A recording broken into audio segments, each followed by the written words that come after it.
Muy buenos días, bienvenidas y bienvenidos a un programa más de Coffee Break. Soy la doctora Kitsia Ruiz Navarro, médico psiquiatra, y estamos transmitiendo en vivo desde nuestra página de Facebook. Estoy en compañía del equipo de especialistas de Brain and Mind. Está con nosotros la maestra Claudia Guillemot, psicóloga con maestría en terapia familiar, con formación en prácticas narrativas y terapia focalizada en emociones. Hola, ¿qué Buenos tal? días, Buenos Claudia. días. Buenos días a todas y todos. La maestra Mercedes Navarro, psicóloga cognitivo-conductual con especialidad en tanatología clínica y mindfulness aplicado. Buenos días, Mercedes, bienvenida. Gracias, buenos días a todos. La doctora Bárbara Enrique Solórzano, doctora en psicoanálisis contemporáneo con especialidad en parejas y familias. Buenos días, Bárbara, bienvenida. Gracias. La maestra Corina Schroeder, psicóloga psicoanalista con apoyo en crianza con apego. Buenos días, Corina. Bienvenida. Hola, buenos días. Buenos días a Y, todas. como siempre, Monique de Amazon de Estrategia Digital, quien hace posible esta transmisión. Y el día de hoy vamos a hablar sobre conductas autodestructivas en adolescentes. Parte de la alusión de este tema es porque el 10 de septiembre es el Día Mundial para la Prevención del Suicidio. Eh, eh, esto está avalado por la Organización Mundial de la Salud y el evento centra la atención en este tema para reducir el estigma, crear conciencia entre las organizaciones, el gobierno y el público, y pues el mensaje que se da es: el suicidio se puede prevenir. El lema de este año es un lema muy interesante porque es del 2024 al 2026, es cambiar la narrativa. Y tiene como objetivo derribar barreras como el estigma, crear conciencia y crear cultura de comprensión y apoyo para prevenir el suicidio. Todos, individuos, comunidades, organizaciones y gobiernos, tienen un papel importante que desempeñar para cambiar la narrativa sobre el suicidio. Datos claves sobre el suicidio en las Américas. A grandes rasgos, en el 2021, 100.933 personas murieron por suicidio. Estoy hablando de las Américas. Entre el 2000 y 2019, la tasa de suicidio estandarizada por edad en esta región aumentó en un 17%. América del Norte es la subregión de las Américas con la tasa de suicidio más alta, seguida por el Caribe no latino. El 79.4% de las muertes por suicidio en esta región ocurrieron en hombres en el 2019. Sin embargo, los suicidios de mujeres mostraron un aumento más pronunciado de los suicidios de hombres entre 2000 y 2019. Los adultos de mediana edad, entre 40 y 69 años, presentan la mayor proporción, es decir, el 38% de los suicidios en esta región, seguidos por los adultos mayores de 70 años, que es el 32.8%. Vamos a enfocar esto al tema de los adolescentes y, como bien mencionabas, dependiendo el autor y la estadística que se tome, el suicidio en adolescentes para la OMS como tal es la cuarta causa de muerte en adolescentes. La implementación de intervenciones basadas en la evidencia para la prevención del suicidio, como las que se describen en las guías que tiene la OMS para la prevención del suicidio, pues pueden ayudar a países para prevenirlo, ¿no? Y evidentemente tener estos foros donde se haga conciencia de este tema, donde se hable sin estigma, pues también es parte de poner nuestro granito de arena para este día, ¿no? Entonces, al enfocar el tema hacia los adolescentes, ¿no? En esas conductas autolesivas, pues empecemos por definir qué es la adolescencia. No, además, yo tenía un maestro que decía, ¿no? Un psiquiatra en la residencia, que decía: a ver, desde la palabra está todo, ¿no? Adolecer. Dice: el adolescente, por simplemente llamarlo adolescente, ya está estigmatizado a sufrir, ¿no? ¿Por qué seguimos viendo esta etapa como de sufrimiento? Entonces, pues sí, quizá en algún momento tengamos que cambiar la palabra adolescente por algo diferente. Pero bueno, adelante, les cedo la palabra. Ay, perdón. Nada más quería ahorita que te escuchara, Kitsia. Es interesante como, sí, de acuerdo a la OMS, es la cuarta muerte principal en chicos de 15, entre 15 y 29 años, pero predecida de accidentes automovilísticos. Y entonces es curioso porque uno se pone a pensar, bueno, sí, pero entonces viene predecida de conductas autodestructivas o de conductas impulsivas que nos llevan a este tipo de prácticas en donde yo pongo mi vida en riesgo y de todas formas, si, o sea, si no es un suicidio, de todas formas es un predecesor que tiene que ver con conductas autodestructivas en donde yo me pongo en peligro. Entonces, sí, es como un tema que hay que mencionar. Pienso que la idea de este programa está pensada como un poquito en cómo lo detecto en momentos tempranos, cómo puedo yo a lo mejor como adulto, como padre, como amigo, como hermano, como maestro, echar bandera roja, ¿no? Poner atención, echar mano de las cosas que sí hay para poder ayudar y poder solucionar o ayudar a tratar de evitar, ¿no? Que esto siga creciendo y que esto pueda terminar, pues en algo tan solitario como es el suicidio. Adelante. ¿Me sigo yo? Sí, bueno, a ver, si bien hay definiciones claras, lo importante es entender que es una etapa de la vida, todas la transitamos, se inicia con la pubertad y es una, vamos a decir, un puente que une la infancia con la adultez, ¿no? Hay por ahí autores que dicen que las infancias se están reduciendo y las adolescencias se están aumentando. Nos podemos basear, por ejemplo, en neurociencias, desarrollo del cerebro, hasta cuando se conectan las funciones ejecutivas de la precorteza frontal. Podemos verla desde aspectos sociales, de madurez, de autonomía económica. Podemos como darle muchos ámbitos, pero sí se habla mucho de tal vez una división que puede ir de los 10 a los 14 años, de los 15 a los 24, a veces hay otros que te ponen de los 15 a los 19, y tratar de ver dónde están los niños y las niñas iniciando este periodo biológico que después entra en este constructo social, cultural que se llamamos adolescencia. Ahorita que decías que si ya tuviste un maestro, por ahí había un doctor que voy a extrañar profundamente que hablaba de las aborrecencias, ¿no? Si todavía le ponía otro nombre. Y la realidad es que es un espacio de cambio, de, de encontrar identidad, de primeras experiencias, de cambios hormonales, de cambios en el cuerpo, que se puede celebrar, ¿no? Y que se puede vivir de una manera muy linda, muy acompañada, en un entorno suficientemente saludable y de refugio seguro. Sin duda, no es un tema de dejar de lado vamos a decir, el subregistro de suicidios consumados, porque sí, efectivamente, hay estigma, hay tabú y por lo tanto muchos accidentes podrían pasar como accidentes cuando probablemente no lo son. Afortunadamente hay factores de protección, factores de riesgo ya muy bien identificados que además se combinan de diferentes maneras y que en la práctica clínica se recomiendan, ¿no?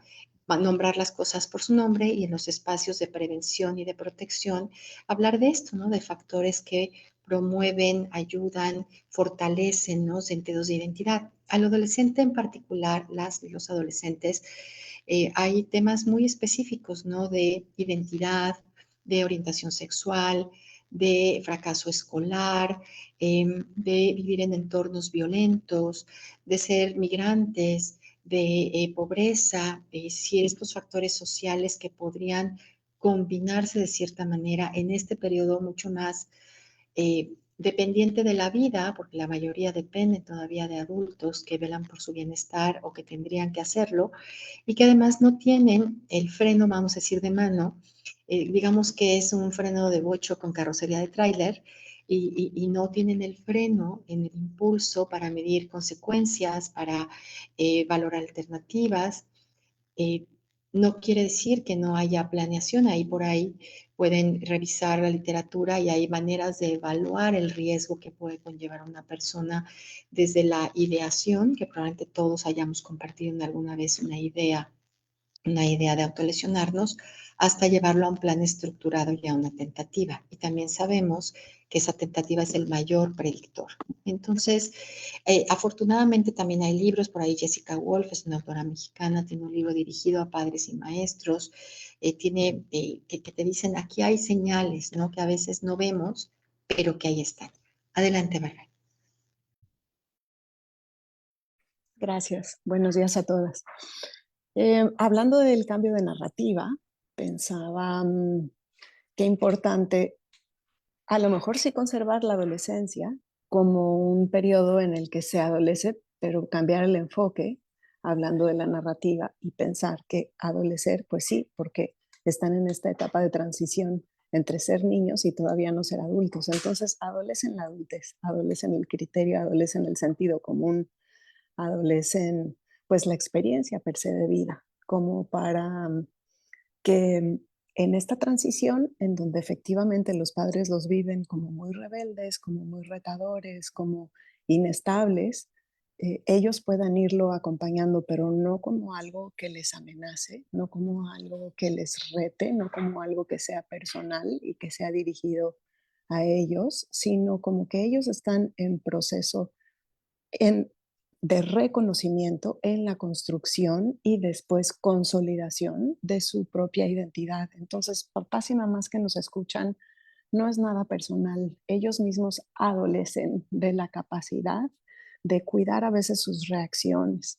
Y me parece que hablando de autolesionarse y hablando de vivir en los extremos un poco buscando el marco que les dé mayor certeza de quiénes son y hacia dónde irán, me parece que también es un poco prueba de hasta dónde puedo medir mis fuerzas, hasta dónde sí puedo llegar y qué es esto de tener vida y qué sería si ya la perdiera, qué sería eso de la muerte, ¿no? Y es un tema también muy polémico que a ellos les interesa porque de entrada todo lo polémico a un adolescente le interesa probar. Yo también ahí quisiera, perdón, Corina, como entender que hay temas de género, ¿no? Hay temas de género y también hay temas de estadística, ¿no? A mí siempre me ha gustado como decir que una muerte, ¿no? Una muerte por suicidio es algo que tendría que sentarnos a reflexionar. Sin duda es un acto solitario, individual, singular, pero con un efecto plural. Y cuando son niños o adolescentes, pues parece que duele más y nos cuestionamos más, ¿no? Y el estigma y las culpas y quienes sobreviven a esta muerte en el sentido de perder a alguien, esta etapa que se llama pospensión, pues se preguntan mil veces, ¿no? Mil veces que se mueren mil veces tratando de entender qué fue lo que pasó. Es siempre una respuesta impulsiva a una crisis que va a ser pasajera, es una decisión terminal en un momento de muchísimo dolor emocional. No es un acto de valentía, no es un acto de cobardía, no es la puerta falsa. Y aquí es como nosotros que estamos en un medio de redes sociales, como la responsabilidad que conlleva el abordar este tema por diferentes efectos de imitación que tienen un nombre que se llama efecto Werther, por la dignidad propia de las personas y las familias, por la comunidad entera. Estemos pensando en un joven que va a una escuela, que tiene compañeros, que tiene maestros, que tiene vecinos, es decir, es un trato muy delicado que tenemos además ya experiencias de otros países con normas oficiales, reglamentos, leyes, sanciones, y que pareciera que México de pronto se queda atrás, ¿no? En el abordaje, y es más la notoriedad de la, vamos a decir, de la redundancia de la nota, del consumo económico del momento, que realmente el cuidado de la comunidad. Corín. Gracias, Clau. Mercedes, tú tenías la manita levantada. ¿Quieres aportar algo? Ya, Tú... sí, no, las compañeras ya lo han dicho, quizá nada más a lo mejor agregar, ¿no? En esta etapa de tantas pérdidas que van más allá de la muerte de un ser querido, el adolescente va viviendo diferentes tipos de pérdidas. En todos esos cambios se experimentan pérdidas. Mencionabas, Claudia, la identidad. Es una lucha por definir quiénes son y especialmente con estos cambios tan drásticos que hay, tanto en su estructura cerebral como en su entorno, en las relaciones, esa pérdida de las amistades por diferentes circunstancias, a veces se mudan, a veces cambian de escuela, a veces tiene conflictos con el amigo y también la pérdida de la infancia, porque da miedo entrar a un mundo donde no tienes esas herramientas.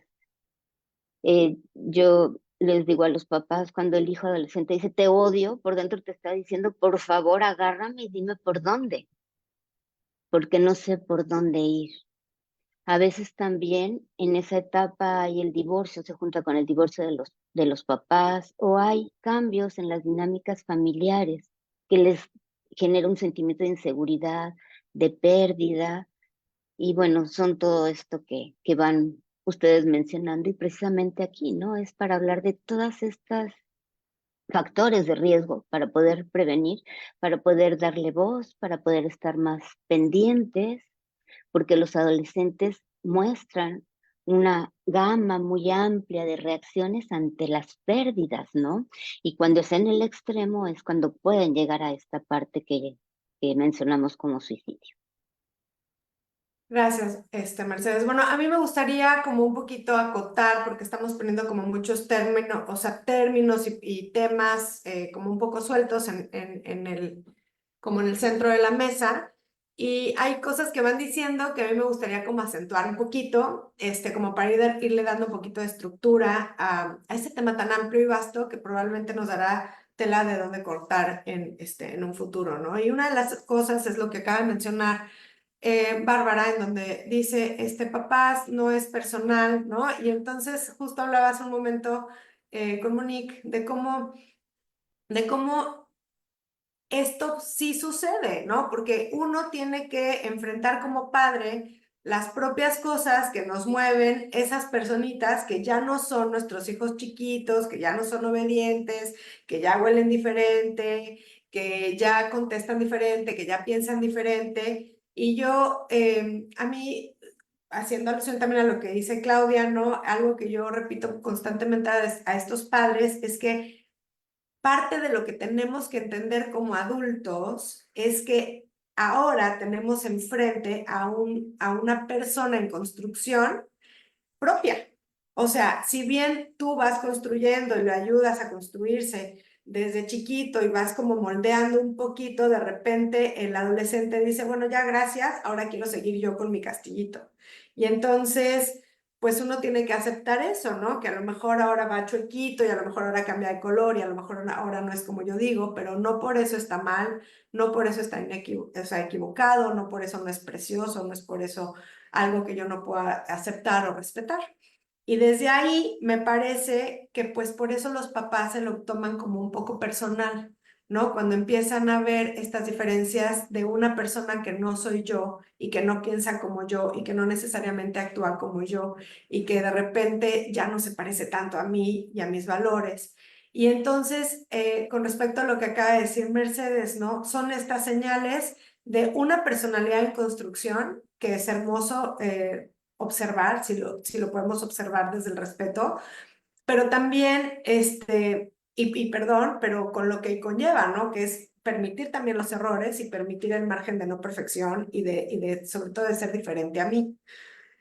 Pero también este tema de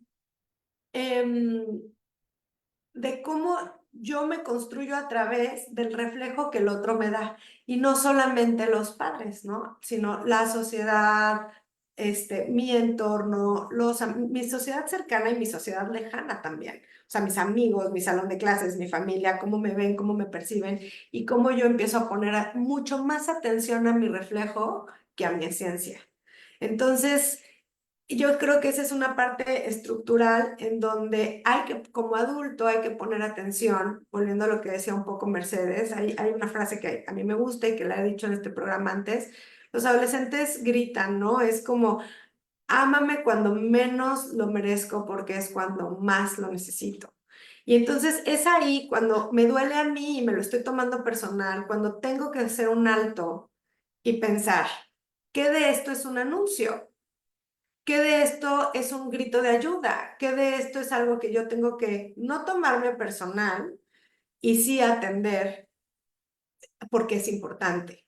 ¿Qué de esto que está enfrente de mí es algo que yo tengo que delimitar y pausar? ¿Y qué de esto es algo que yo puedo permitir? ¿No? Entonces es muy importante la autorreflexión de cómo este chico que ahora no nos refleja del todo nuestro igual, sino al contrario, nuestro opuesto. Y eso, si bien duele y confunde, somos nosotros los adultos los que en teoría ya no adolecemos, los que tenemos que poder contener, observar y dirigir en caso de que esto tenga que ser dirigible, ¿no? A un lugar. Clau. Y ahí también entra esta etapa natural donde los primeros referentes ya no son los papás, mamás o cuidadores primarios de la infancia, ¿no? Entran los cuates, ¿no? Y es bien importante. Es bien importante porque es un sentido de pertenencia, de grupo, que en esta etapa es de verdad vital, ¿no? Vital, de vida. A mí me llama la atención que de pronto llegan a consulta los y las jóvenes que están tomando muy buenas decisiones en relación con su salud, por ejemplo, ingesta de drogas, probar alcohol, iniciar vida sexual activa, pero son los que de pronto se sienten como excluidos socialmente, ¿no? Que eso es una forma de acoso escolar, la exclusión social, y cómo manejar o cómo pueden o no manejar la presión de grupo, ¿no? Con un gran deseo de sentido de pertenencia, con muchas conductas que pueden ser imitativas, no sé, color de cabello, temas de cómo llevar uno las uñas, ponerse uno un tatuaje, ponerse un arete extra, cosas que pueden ser muy visibles, y cómo empezar a distinguir esto que probablemente puedan ser señales de alerta, ¿no? Por lo general hay algunos factores ya bastante identificados que pueden ser con cambios más bien abruptos, ¿no? El que comía mucho deja de comer, entonces pierde peso, el que estaba muy flaquito empieza a ganar peso, el que iba bien en la escuela empieza a tener algo de fracaso escolar, el tema del sueño, los insomnios, ¿no? El de pronto encerrarse en sí mismos, y ahí entra también todo el tema del control parental en temas de redes sociales, ¿no? Es una batalla constante de muchos papás, el manejo de los horarios, es que está a las 3 de la mañana, ¿no? Y por otro lado, dice, pero estoy jugando con mis amigos, pero están jugando de manera virtual. Cómo también nosotros vamos como tratando de eh, entender esta brecha generacional con jóvenes que, bueno, ven el mundo también desde otra mirada y que hay que, pues, atesorarla, valorarla, escuchar. Ahí creo que es una etapa en la que hay que recordarnos todo el tiempo que tenemos dos orejas y una boca. Hay que escuchar el doble de lo que hablamos para un poco tratar de entender dónde estamos, pero sí también muy alerta a cualquier cambio drástico o una serie de cambios drásticos que pudieran empezar a formar este caldo de cultivo donde un joven, por ejemplo, la autolesión no suicida, ¿no? Esto que le llaman a veces en términos escolares el cutting, ¿no? Donde rompes esta barrera de autoprotección, de autocuidado, y el cerebro no lo sabe y te pide más en este intercambio de dolor físico por dolor emocional. Creo que también el equipo de maestros, a mí me llamaba mucho la atención cuando trabajaba en escuelas, que los maestros, los directores tienen perfectamente identificados a los jóvenes o las jóvenes que sienten que pueden estarla pasando mal, que conocen algo de las dinámicas de las familias, que entienden lo susceptibles que pueden estar a empezar a eh, pues experimentar con algún tipo de droga. Es decir, hay un conocimiento ahí que a veces el estigma, el tabú, la vergüenza, el no que van a pensar de mí, no compartimos. Y una vez más, lo repito, como lo he dicho en tantos programas, como adultos nos toca descentrarnos, poner al centro a los adolescentes, las y los adolescentes, y trabajar en equipo en el interés superior de sacar a la vida a un adulto resiliente, preparado, empático, autónomo, etcétera. Adelante. Gracias. Sí, sí, o sea, ahorita estamos hablando mucho de los factores. A mí me gusta, o sea, me gustaría acentuar que reconocer que esto puede ser multifactorial, ¿no? O sea, que puede estarme yendo mal en la familia, como decía Mercedes, ¿no? Un cambio en la dinámica familiar, violencia, agresión. También puede presentarse un abuso sexual, también puede presentarse bullying, también puede presentarse rechazo social, problemas en las calificaciones. O como decían hace rato, ¿no? Privación de mi libertad nueva, esto por ejemplo, no ir a una fiesta y como yo lo vivo como una agresión, y no como un límite impuesto por mis padres amorosos y que están ahí. Pero aquí me parece que es importante, si bien todos estos factores pueden estar sucediendo uno o varios a la vez, es como yo como adulto me doy cuenta. Y entonces es importante acentuar que casi nunca se viene una sola cosa, ¿no? O sea, el adolescente cambia, algo pasa. Entonces, si antes hablaba mucho, ahora habla poco, si antes iba bien en la escuela, ahora va mal, o al revés. También puede ser que ahora se esté hiperconcentrando en el estudio y dice, ese es su refugio, esa es la única salida que tiene, pero al mismo tiempo está tan solo que está teniendo conductas alimentarias, ¿no? Trastornos alimentarios. Entonces, hay un montón de cosas que nosotros sí podemos observar y que es importante, y aquí es donde yo pongo el acento como más acentuado, es que no desestimemos, ¿no? No comió hoy y no desayunó mañana y se va a la cama sin cenar y lo veo con ojeras y ay, seguro está peleado con su amiguito, ¿no? O sea, como que de repente ya estamos ahí desestimando, minimizando y no valorando. Y si bien son problemas temporales que el adolescente está pensando con soluciones muy permanentes, el adulto es quien tiene que notar y quien tiene que contener y que tiene que proveer de estas herramientas de salida, ¿no? Y de enfrentar. Y aquí, pues otra vez poner el acento en la regulación emocional, ¿no? Entonces yo recordar como adulto que estoy enseñando al chico a regular sus emociones, nombrarlas, posicionarlas, regularlas y enfocarlas quizás, ¿no? Y desde ahí, bueno, pues también hay maneras preventivas en donde podemos llevar nuestro cauce educativo o formativo que sí nos pueden ayudar a prevenir, como esta soledad en la que el adolescente se siente perdido, sin ayuda, frente a un probablemente depredador sexual o abuso o bullying en la escuela o un maestro, ¿no? Que tal vez yo siento que me tiene entre ceja y ceja, pero al final me siento sumamente desolado y solo. Entonces, es ahí donde el adulto tiene que asegurarse, proveer al adolescente de la confianza de saber que yo soy un lugar seguro al que puede recurrir y al que puede acudir en cualquier momento, que tiene un grupo, como decía Clau, de pertenencia, de un deporte, ¿no? Como otras áreas en las que ese chico pueda eh, ser, que pueda ser. Entonces, ese es como un indicativo en donde el aislamiento, y mencionaban también esto de las redes sociales y de cómo todos en general estamos muy aislados hoy día con los audífonos y pegados en el teléfono y enfrascados en un mundo de por sí ya solo.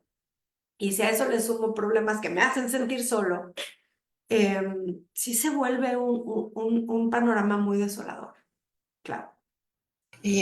Y ahí entramos a esto que se conoce como la visión de túnel, ¿no? Son diferentes factores que vamos a decir, que se van uniendo, que no son los mismos para todos, que puede tener más peso uno que otros, que un factor que puede ser protector para unos jóvenes puede ser un factor de riesgo para otros, pero que por lo general van acompañados de un proceso de depresión y un proceso de desesperanza que además tienen efectos bioquímicos. Es esta visión donde no veo más allá y donde me convenzo de que el mundo va a estar mejor, sí, ¿no? Donde no importa lo que haga, las cosas no cambian, ¿no? Y que la parte de la intervención terapéutica y médica también es ampliar ese panorama, transitar la crisis y ver que la crisis va a pasar. Ojo, no hay, si en el adulto no lo hay, en el adolescente lo hay menos, como esta conciencia de muerte, ¿no? Lo que hay es una conciencia de dolor, de no quiero seguir viviendo como estoy viviendo. Esa es una diferencia muy importante. Y en el ámbito de la salud mental está toda esta área de especialidad médica que es la paidopsiquiatría, que precisamente atiende a niños, niñas y adolescentes, que también está llena de estigma y de tabú, ¿no? Pero muchas veces se requiere la intervención médica, se requiere el medicamento, pues para que esta persona pueda salir más rápido y con mejores herramientas, además de la intervención psicoterapéutica, de un espacio del que se sale, ¿no? Es por ahí alguna suicidóloga que conozco decía, es que es una muerte prevenible, ¿no? Es una muerte prevenible. La cosa es que no estamos educados para ver las señales de alerta y como decía Corina, más vale exagerar, más vale equivocarnos, pero más vale sí notar a cualquier cambio drástico que nos haga levantar la ceja y decir, aquí algo está pasando. Por ahí también hay un libro que es como una guía para si un joven se acerca a otro joven, este joven hasta dónde puede sostener y contener y además obviamente referir con un adulto que tome la batuta y vamos a decir, y guíe, ¿no? El proceso de salir de esa visión de túnel, de esa desesperanza, de esa depresión, de esos factores de riesgo que se están combinando para finalmente prevenir una muerte que es eso, prevenible. A mí me gustaría mucho recalcar algo que dijiste que me encantó, ¿no? Que tenemos dos orejas y una boca. Y quisiera, o sea, los chavos siempre comunican. O sea, claro, a lo mejor no comunican de la manera en la que yo quiero que comuniquen, ¿verdad? Si yo les pregunto, ¿todo bien? Tú no quisiera que les dijera, fíjate que no, no está todo bien, me está pasando esto, pero no es así. Y ellos siempre comunican. Entonces nos toca a nosotros estar poniendo atención y más vale, yo también creo exagerar, o sea, equivocarme, exagerar, ¿no? Y que errar em, o que no atender y que además promover más allá la soledad. Y hablando de eso, me gustaría retomar un poquito, a lo mejor, Bárbara, me estoy adelantando, ahorita te doy la palabra, pero como retomar un poquito lo que comentaba Mercedes del chavo, el joven, ante la pérdida y que son muchas pérdidas las que vive un adolescente, pero entre otras, lo mencionaste, y eso es un eje, o sea, algo central en lo que al menos dentro del consultorio se trabaja, la pérdida de la infancia, ¿no? Y yo siempre les pongo este ejemplo a los chavos y a los papás de cómo un adolescente, por un lado, está cometiendo conductas autodestructivas con sus cuates y probando el cigarrito y quizás la copita y dándole el beso a la novia, y luego llega a su casa y se pelea con el hermanito porque le agarró sus juguetes, ¿no? O sea, sus muñequitos o sus Playmobiles, no sé, sus muñecos de colección. Entonces, es curioso porque ahí se ve la ambivalencia, ahí se ve la lucha de la pérdida de la infancia, la batalla en donde doler, crecer duele, ¿no? Y me estoy pegando de frente pensando, wow, sí que duele y sí lo quiero, pero al mismo tiempo no lo quiero, y me resisto y entonces me peleo con todo el mundo y me enojo con todo el mundo, pero con quien estoy enojado es conmigo porque por un lado sí quiero, pero por otro lado no quiero. Entonces eso es importante, es muy bonito. Todos pasamos por ahí, todos los adultos pasamos por ahí, por eso para nosotros todos es fácil de observarlo. Y creo que la clave está en lo que dice Bárbara, no te lo tomes personal, es una etapa como otras, muchas, en donde los papás ya sobrevivieron el que no duerme de bebés, el que no controla esfínteres, el que ya lo dejaste en el kinder, y todas son etapas de las que todos los papás sobrevivieron. Ah, bueno, pues esta también es una etapa más en la que hay que acompañar, contener, respetar, valorar, validar, ¿no? Crecer juntos. Y es una etapa difícil por lo mucho que te confronta. Y te confronta porque te cuestiona todas tus partes, ¿no? Entonces, es es importante saber eso de uno. Es importante saber eso de uno porque la lucha debe de parar desde la adultez. Bárbara. Y creo que a veces no se está preparado como papá o como mamá, como que si uno ya atravesó pues estas primeras etapas de desvelos y de descubrir cuándo es que llora porque hay que cambiarle el pañal, cuándo es que llora porque tiene hambre, cuándo es que llora porque se siente solito y hay que cargarlo. Y entonces uno se va formando en esta carrera como padre o como madre y va descubriendo que tiene debilidades, pero también muchas fortalezas y es como si poco a poco a lo largo del crecimiento uno fuera pudiendo hacer uno con este bebecito y que poco a poco también para el padre o la madre fuera difícil irse dando cuenta de sus logros. Paradójicamente también sigue habiendo mucha ambivalencia, como ya se puede alejar de mí, pero es que habíamos hecho tan linda relación y ahora ya no lo entiendo. Bueno, en la adolescencia esto se ve potenciado y a veces nos encuentra a nosotros como padres y como madres viviendo nuestros cuarenta y tantos, puede ser, ¿no? Y cuarenta y altos quizás, porque ahora cada vez más se tiene hijos pues menos joven. Y da miedo no entender qué es lo que está pasando, que ya todas las fortalezas y todo lo que habíamos ido descubriendo que nos servía, de repente ya no, o somos confrontados por ello y también nosotros dudamos qué es lo que procede. Estaría increíble que se pudieran hacer grupos de papás de adolescentes en donde los papás también pudieran escucharse, que tampoco están solos, porque es muy confrontativo de repente verse como padre adolescente sin entender como por dónde llegarle a un hijo que durante tantos años fue tan dócil o tan fácil de predecir. Y se vale entonces pedir ayuda, que es siempre el lema que nosotros promovemos desde nuestro lugar. Pedir ayuda como para entender qué le pasa a mi adolescente.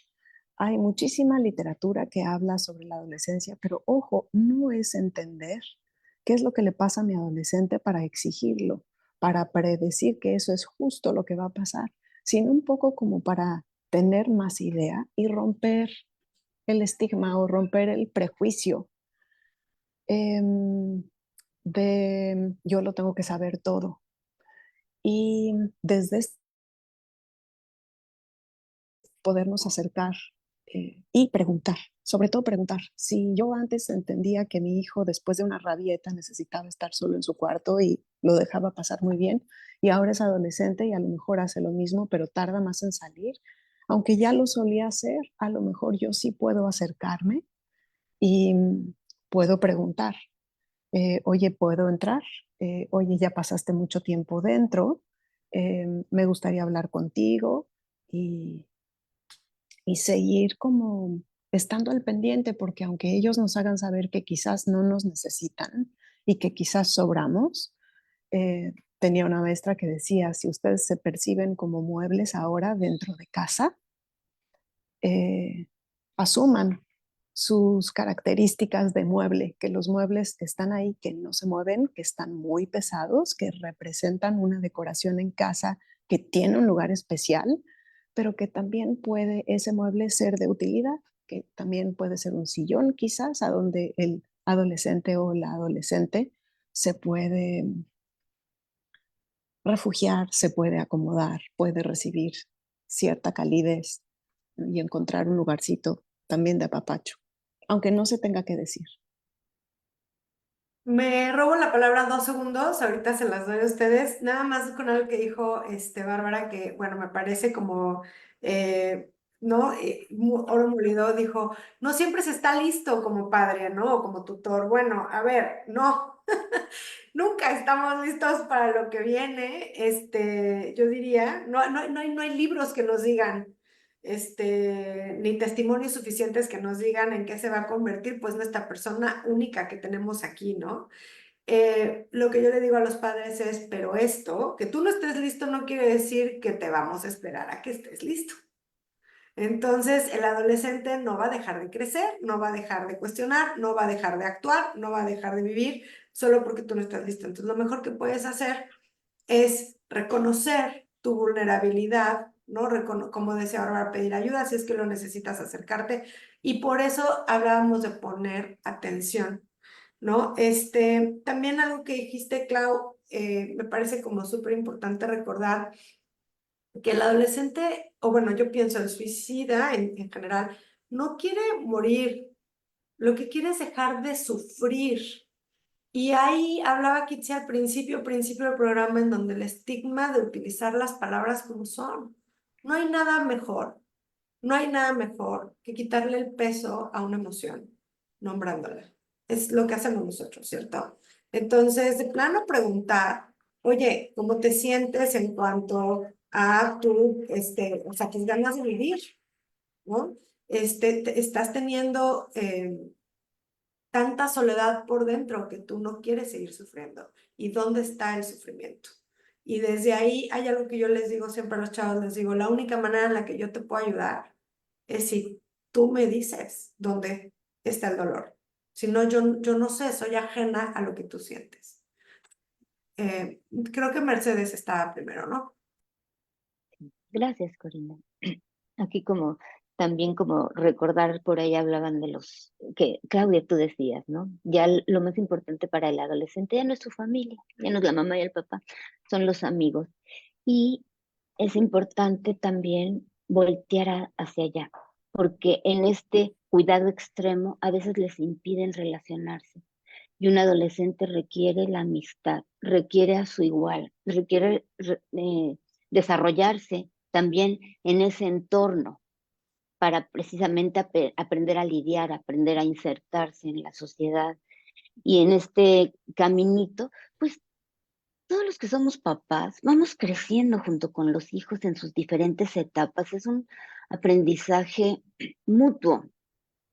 Y cuando son adolescentes, sirve mucho que se promueva la salud mental de ellos, dándoles herramientas adecuadas, precisamente para evitar esos riesgos de que vayan a atentar contra su salud.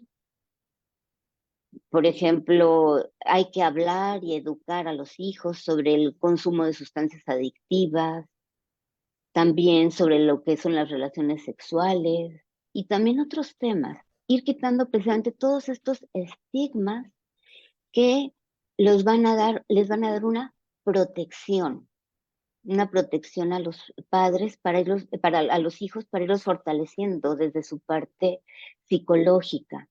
Y sí, siempre escucharlos. La verdad es que como siempre hablamos de las emociones que son básicas, es poder fomentar esa conversación abierta con los hijos. Yo les digo, nunca ser sus amigos, porque como papás jamás vamos a ser amigos.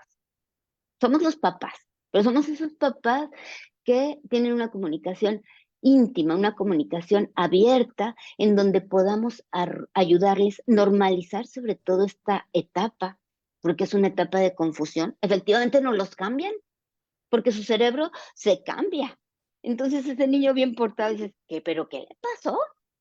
Y es parte de este desarrollo, de este crecimiento, y también como papás, como sociedad, asegurar que esos adolescentes tengan esa red de apoyo sólida que incluye, pues, obviamente la familia, los amigos, los maestros, y que se les siga capacitando y acompañando, caminar a su lado, facilitarles esta educación, este camino de maduración, enseñarle habilidades para que vayan siendo resilientes, que jamás va a ser, no hables de tus emociones. Al contrario, la resiliencia se forma o se forja con esta experiencia en donde te puedes levantar y enfrentar y gestionar esa emoción, ir aprendiendo a resolver estos problemas también para que su autoestima se vaya fortaleciendo. Es acompañar, no resolverles por completo, pero estar siempre presentes. Yo ahí quisiera también anotar que la adolescencia, y si piensan en esta película Intensamente 2, llega a la pubertad y si se fijan en las imágenes, siempre la recámara es un batidero, no es un tiradero. Eh, Creo que tenemos que escoger muy claramente qué queremos lograr y perseverar en eso. Es decir, de pronto las familias están desgastándose enormemente por hábitos que se supone que ya se habían formado en la niñez y que de pronto hay que reeditar en la adolescencia con otros olores, otros tamaños, otras formas del cuerpo, otros espacios de privacidad. Y de pronto pues es como fácil, ponemos un límite desde el hartazgo, pero no lo sostenemos, ¿no? Y les puedo contar que no hace mucho estábamos en la clínica donde yo tengo mi consultorio, es una clínica psicopedagógica, y escuché, ¿no?, a un adolescente salir de una consulta y decir, ni tú, le decía a la terapeuta, ni mi mamá tienen idea de la capacidad de perseverancia que yo tengo. Y la mamá puso así como, ouch, la que viene, ¿no? Es decir, un límite claro, justo, coherente, acorde con la circunstancia, lo ponemos pero lo sostenemos. ¿Por qué? Porque el adolescente va a tratar de romper el límite y si ese límite de pronto se afloja, pues ¿qué aprende? Pues nada más insístele más y más tiempo, haz mejor, haz más berrinche, aférrate más, el caso es salirte con la tuya. Acuérdense que su mirada es muy cortoplacista, ¿no? Es un corto plazo del siguiente sábado, el siguiente permiso. Son abusivos y abusados. Se van a ir por el lado de quien pueda otorgarles esa satisfacción inmediata. Pero regresando al tema que hoy ponemos aquí, también hay factores precipitantes, ¿no? Cuando dicen, y se quitó la vida por un evento amoroso, no, es un evento de tal magnitud de dolor emocional que se suma a un vasito ya lleno que se desborda. Entonces tenemos que evitar, ¿no?, cuidar, acompañar que estos eventos sean mucho más manejables, porque además la gran mayoría lo vive sobredimensionado. De pronto tenemos adolescentes que parecen adultos en cuerpos muy jóvenes, pero de pronto hay adolescentes muy infantiles o hay adolescentes muy adolescentes, ¿no? Entonces, el tema de la emoción sobredimensionada, vivida con pasión también, con refugios que a veces no son los ideales, aun cuando sean muy intelectualizados, por ejemplo, es eso, estar al pendiente de que para ellos se vive, se siente, se percibe de manera distinta. Adelante. Y que es muy importante la constancia, como tú decías, Clau. O sea, si se puso un límite, pues tiene que llevarse hasta sus últimas consecuencias, sí o sí, porque eso les contiene. De por sí traen la hormona todo lo que dan. Me gustaría hablar de dos cosas: de la sexualidad, que es inminente, de todos estos cambios que aparecen, los caracteres sexuales secundarios, y también, bueno, el deseo incrementa y la necesidad de poder satisfacer este deseo que van descubriendo, que va increciendo, y que no solamente en ellos, sino que también es compartido, les motiva dentro de esta eh, conducta impulsiva a conocer cuáles son los frenos. Y suceden muchos accidentes, no solamente por hablar de embarazos adolescentes, sino también dentro de medir sus propias fuerzas y saber hasta dónde pueden llegar. Pues también hacen audacias, toman clases de parkour, intentan hacer por quedar bien ante todos o porque alguien que les gusta les admire, llevarse hasta el propio límite. Y entonces se pueden hablar también de factores preventivos, no solo precipitantes, sino también preventivos. Si yo soy un papá, una mamá de un adolescente, como bien decía Mercedes, no soy su amigo y no quiero quedar bien con él, ni quiero ser buena onda junto con el resto para que entonces a mí sí me haga caso o tenga una mejor relación con él. No, al contrario, si tú quieres a tu adolescente, si tú le amas, le tienes que poner como padre y autoridad un límite, un marco de referencia en el que él después se pueda apoyar ante la presión adolescente de, ándale, mira, no, pero es que me van a decir no sé qué en mi casa, ándale, nosotros te ayudamos, tu mamá es buena onda, nosotros vamos y la convencemos. Y, bueno, cosas así se escuchan todos los días en el consultorio y es muy importante saber que si yo tengo un adolescente y estoy trabajando justo como uno hace dentro del consultorio, no le voy a comprar una moto, por ejemplo, o va a tener horarios fijos para regresar a casa, o, aunque vive en un residencial, si es que yo más o menos confío que está cuidado, bueno, pues tiene un horario o poner un horario para que vengan a casa y yo eche un ojo de con quién viene. Conocer a los amigos también puede ser importante, por su nombre, tener sus teléfonos, de repente hacer alguna llamada de contacto con los padres de estos adolescentes. Pues uno no sabe en qué momento pueda llegar a necesitarlos. A lo mejor ya no se reúnen como en las fiestecitas con los niños en la primaria, en donde uno puede echar ojo quiénes son los amiguitos y quiénes son los padres y de repente compartir intereses en común. Em, Ahora, pues nuestro único contacto con los adolescentes es con los adolescentes mismos. Entonces, pues de repente saludar y de repente presentarse y de repente ofrecerles algún refrigerio, brindarle la posibilidad al adolescente de que se hagan reuniones en casa, nos permite también echar ojo y de repente lanzar así como, oigan, y ustedes ya están tomando clases de manejo, por ejemplo, ¿no? No, yo ya tengo coche, y hablar eso con el hijo, ¿no? Oye, a, a nosotros no nos parece buena idea que tú tengas coche tan pronto porque pues pensamos que es mucho más importante que no se haga lo que todos tus amigos tengan necesariamente que hacer para que tú te sientas aceptado. Hay muchas otras razones, hay muchos otros talentos y virtudes que tú tienes por los cuales te amamos, que tienes un lugar especial y no solo en esta familia, sino también afuera. No necesariamente se tiene que hacer todo lo que los demás hacen, porque para nosotros no es una prioridad y para tu familia esto es lo que para nosotros nos distingue y lo que nos hace importantes y sostenerse, ¿no? Con lo que inicié esta participación. Ahí yo quisiera, ya también para ir cerrando por temas de tiempo, me parece que es importante marcar que normalmente en los modelos terapéuticos, el que sea, pues hay un marco de seguridad y de refugio seguro, hay un marco también de salud, obviamente salud mental, y cuando de pronto hay otro marco que necesitamos considerar es el marco legal, ¿no? ¿Y a qué me refiero? De pronto hay padres de familia que saben que los hijos menores de edad tienen INES que no sé cómo las tramitan ni dónde, que se van a lugares donde se supone que solamente siendo mayores de edad deberían de tener acceso, que no es la clase de manejo a los 16 años que marcan la mayor parte de los estados de la República, como donde puedes manejar con un permiso donde el responsable es un tutor, madre o padre, sino que empiezan como a ellos mismos permitir cosas que después, ¿cómo las quitas, no?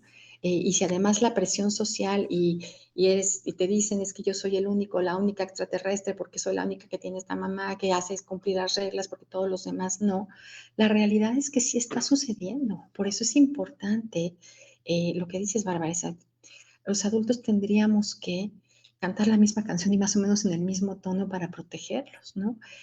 Por ahí hubo un residencial en Cancún que tuvo que marcar y acentuar reglamentos porque veía que no se hacía algo desde la parte de las familias, ¿no? Nivel de ruido, fiesta, alcohol, una serie de cosas. Entonces, ojo, porque también hay un marco legal que si no tenemos otro, ese nos sostiene y debería de darnos la pauta de lo que estamos enseñando, porque eso va finalmente a impactar en la sociedad que todos construimos. Si ya no hay más comentarios, el programa de la próxima semana es sobre qué es ser adolescente, entonces le iremos dando continuidad a muchos temas que quedaron como muy abiertos el día de hoy, ¿no? Más allá del tema de las conductas autolesivas en adolescentes. Eh, Muchas gracias a todas y todos por sus comentarios, gracias al profesor Juan Rincón, que es maestro de secundaria desde la ciudad de Bogotá. Muchas gracias por escucharnos. Saludos al maestro Rincón.